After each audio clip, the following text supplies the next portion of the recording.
মাজনী মোবাইল চাই থাকিবা নে পূজাৰ বাৰ্থডেলৈ যাবা? মা মই আজি পাহৰিয়ে গৈছোঁ, পূজাৰ যে বাৰ্থডে আছে। নাপাহৰিনো কি কৰিবা? মা মই এতিয়াই ৰেডি হৈছোঁ ৰ'বা, নগ'লে পূজা বেয়া পাব নহয়। আহা সোনকালে ৰেডি হোৱা, মই ৰখি থাকিব নোৱাৰোঁ দেই। মা মই এতিয়াই ৰেডি হৈছোঁ, সোনকাল কৰা সোনকাল। হ'লেই আৰু জল্দি জল্দি ৰেডি হওঁ।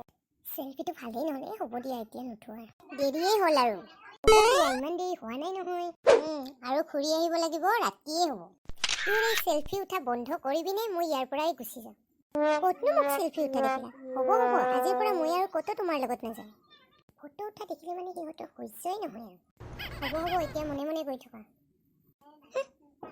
পূজাৰ মাকে ফোনেই কৰিলে। হেল্ল', আমি গৈয়ে আছোঁ, এই পালোহি আৰু। এতিয়া নিজেই ফোনত কথা পাতি থাকোঁ আৰু কয় মোৰ কাৰণে দেৰি হয়।